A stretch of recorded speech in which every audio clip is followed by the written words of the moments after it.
What's going on, YouTube? This is Kyle again with DTOM Knives and Gear, and today I have a very cool knife to share with you two. This is the Artisan Cutlery Centauri. Front flipper, beautiful. Stay tuned.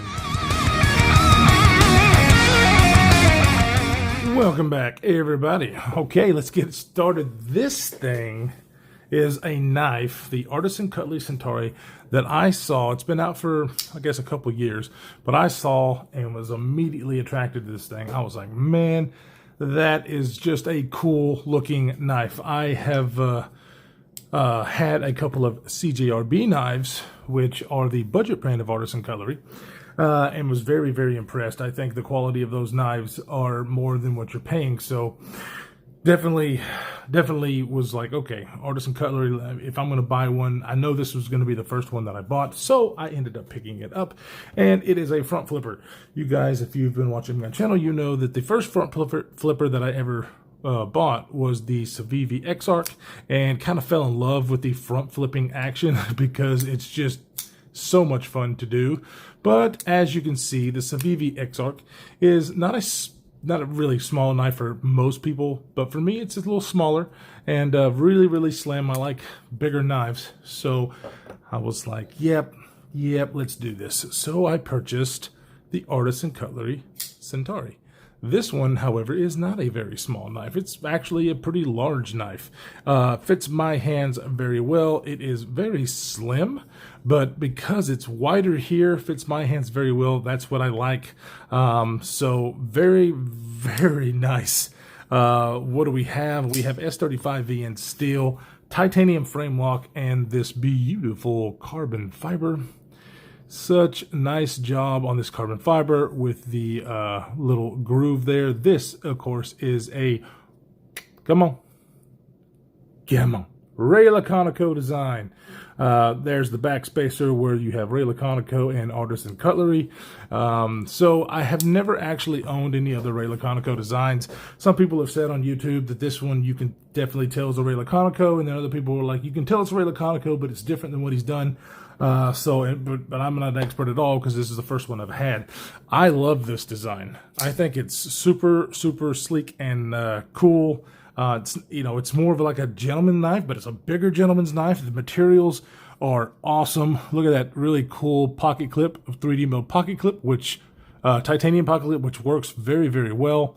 It does have a steel lock bar insert, so it is steel on steel and not on titanium. That is cool. Just a very well put together knife.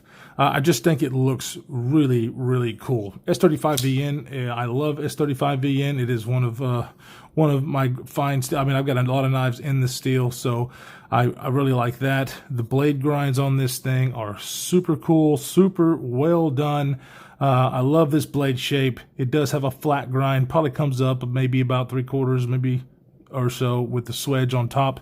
Just an interesting looking blade that works very well. It's about 20 thousandths behind the edge, and so it does slice really good. It's, the blade geometry, it comes down 20 thousandths behind the edge, but the blade geometry, the grinds are done just super well. It does have not a dainty tip. Not that I'm going to be doing a lot of piercings with this knife. This is definitely an EDC style blade, even though it's bigger. I'm not going to be doing any hard work with this thing. Not to say that you probably couldn't. You can do probably some harder tasks with this knife, but this one is just, man, when I do carry this and have carried this over the last little while, a lot of people were like, hey man, that's a cool looking knife. And I'm like, yeah, I know it is. So anyways, they make this in a Damascus blade as well. I've seen a lot of those. The Damascus looks beautiful. I'm just not a huge fan of Damascus on a knife that I do plan on carrying and using. If I get a Damascus blade, I don't even want to use it. I know people are going to be like, why not? It works just fine. I get it, but it looks so pretty. I don't want to mess it up. So that's why I don't have many knives that have the Damascus blade. This one is very shiny satin, so it does have some, does pick up some fingerprints, so that is a thing. But let's see how big this thing is. So let's do some size comparisons. This is the Spyderco Paramilitary 2, and as you can see, they are very similar in overall size. Here it is against the PM, the Para 3. So as you can see, it's a lot closer, almost exactly, as far as the PM2. This might have it by just a hair. I don't know. It's pretty doggone close. Then, of course, the other... Hold on, I've got one more Spyderco out here. The Spyderco Shaman, which, of course, is wearing my new Strider-esque scales that just look awesome. I have to show this knife off because I love it. But as you can see, you know, it's pretty big because both the PM2 and the Shaman are known to be bigger knives. So I like that. Now, it's because it's a front flipper. I really like that. You know, when I first got this one, this is how I learned to do a front flipper, and I couldn't do it really all that well when I first got it. But it's so thin that, you know, with my big old meat hooks here, to get that around, it took me a little bit. This one, I believe anybody could freaking do, unless you have little tiny hands. Because this thing, it just fits in the hand in the perfect position for me to be able to get that. I mean, it just is perfect for a front flipper. Absolutely perfect. Now, you've noticed that the action coming out is awesome, but the action coming back, the best action that I've ever felt on a knife is on a knife that I loaned, that Jake loaned to me, called the Koenig Arius. As far as the detent for the flipper, the middle finger flick, absolutely 100% the best action I have ever felt on a knife. This one is pretty daggum close to the perfect detent as far as getting this out there.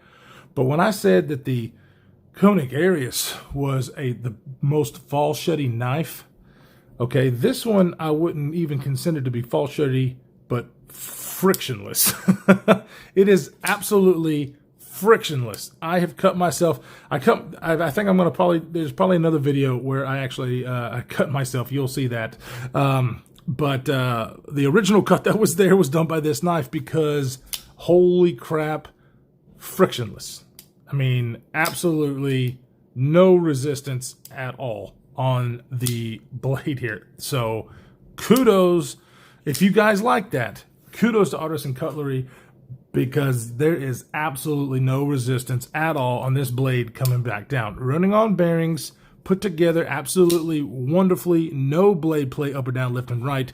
The jimping that is on the top, that, you know, of course, works as your front flipper jimping, also comes up here. It is done absolutely perfectly. It is closer together and not sharp at all. It's just perfect for where your thumb lands on this knife. There really is not much of choking up because there is no choil, but you get, you know, what is it, like 2.75 on the cutting edge with a 3-inch blade. It actually looks a little bit longer than that. The overall length is about 6.75. What the hell did you just say? Which you would think it just it just looks bigger than that. 6.75 inches. That does not sound right. Is that right? Hell no. I must have got the wrong paper. I'm looking at wrong stuff. My bad. It's an 8-inch knife. So, what the hell? I'm like 6.7. I don't sound right at all. And then, so, that was a bummer, Kyle. Prepared. Be prepared. So, we're about a 3.5-inch blade. And that's what we're at. So, yeah, stupid. I'm stupid. So, anyways.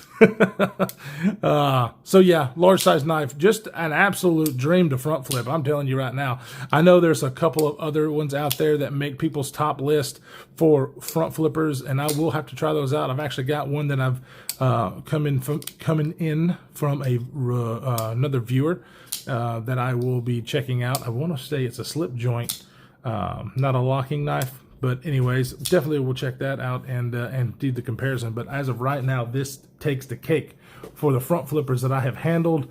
I think it's just beautiful. It's well put together. The materials are stellar. You've got titanium and carbon fiber. If you look, if I can see that little micro milling. Now that's actually micro milling. There was another one that I had talked about where it was just the 3D lines. This is actually micro milling. And so that freaking is beautiful. It's kind of just a little touch. You can't really see it until you get up on it.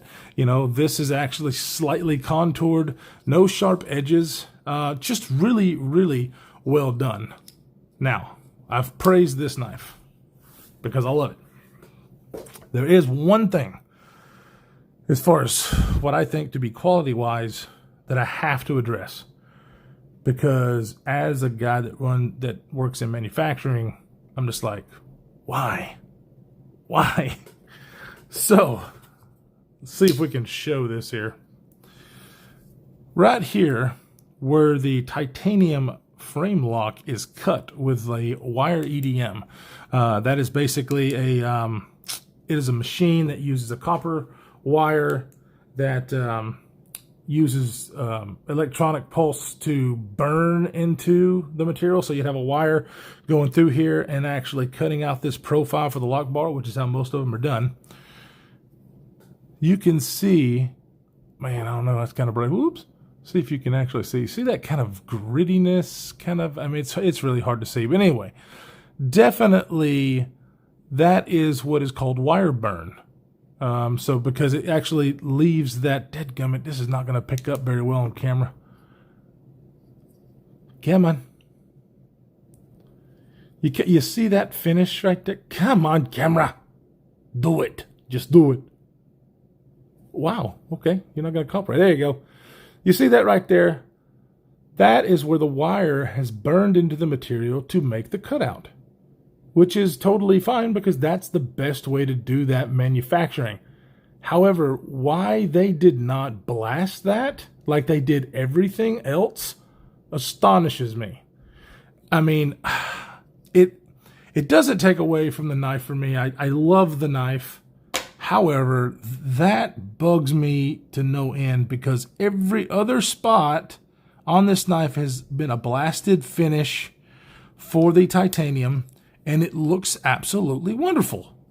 Just great, beautiful. And that one little minor, detail of missing that, I'm not sure if they blasted and then cut it, and then that's it. Doesn't go back to any kind of finishing processes. I'm assuming that's what's happened, but I don't think that's kosher. So Artisan Cutlery, you probably will never see this video, but if you are, I would suggest changing that process to get that wire burn off of there because it just doesn't look appealing like the rest of the knife does. It's such a beautiful knife. So definitely, if you ever see this, take care of that problem, because if it wasn't for that, this thing would just be titties, because I love it. I do really do. This is an excellent, excellent knife. I'll be honest with you, they make one in a micarta scale that I really wanted because I love micarta. I do love the carbon fiber. It makes this knife look very attractive, but the micarta one, if you can find it, I think is definitely the way to go. Personally, for me, I love micarta. Golly, do I love micarta. So if I was to buy this knife again, if I could find one, I would definitely buy the micarta one, but I'm telling you, they do a great job on this carbon fiber. It just looks classy this way. Almost would maybe look more rugged with the micarta, just kind of a personal preference for me. But I really, really like it. People seem to like it whenever I bring this knife out. Not many non-knife people really have even seen front flippers, or especially not even tried one. Man, I was very nervous to hand this to some people to get them to front flip it. But it's such an easy one to do that nobody really had an issue with it except for that frictionless action that I call it, because it comes down and it comes down quick with no effort whatsoever. So kudos Artisan Cutlery for that. So guys, this is just an excellent one to grab if you're looking for a decent sized front flipper. I would definitely carry this a whole lot more than I would carry this, even if this one had the premium materials that this one does, because of the size. The price on this guy, I've seen them kind of all over the place, but they're around 180 bucks. And I am really okay with paying that price. Absolutely. If it wasn't for that minor thing there that they just didn't do the blasting on the inside, I would be like, yeah, I'd pay more than that for this knife, because that's how much I love it. So price is right on this thing. S35 VN, carbon fiber titanium, just an excellent build. So yeah, definitely like it. Now, of course, this is not the only review out there on this guy. There are tons, so definitely go get other people's opinions. But guys, if you're looking for a good size front flipper, go for it. totally going to recommend this knife. So anyways, guys, that is about it. I really appreciate you stopping by, checking this out with me. You guys are great. I really appreciate everyone in this community. This community is so awesome. Definitely go check out my friends Big Bore Knife and Gear, Jake over at Bearded Gear, Big Red EDC. All those guys have been such a big help to me. I really appreciate them more than they can ever know. So definitely, you're probably already subscribed to them, but if you're not, go over there and do that right now. Guys, be safe in this friggin' crazy world that we're living in here in 2020, and we will see you in the next one.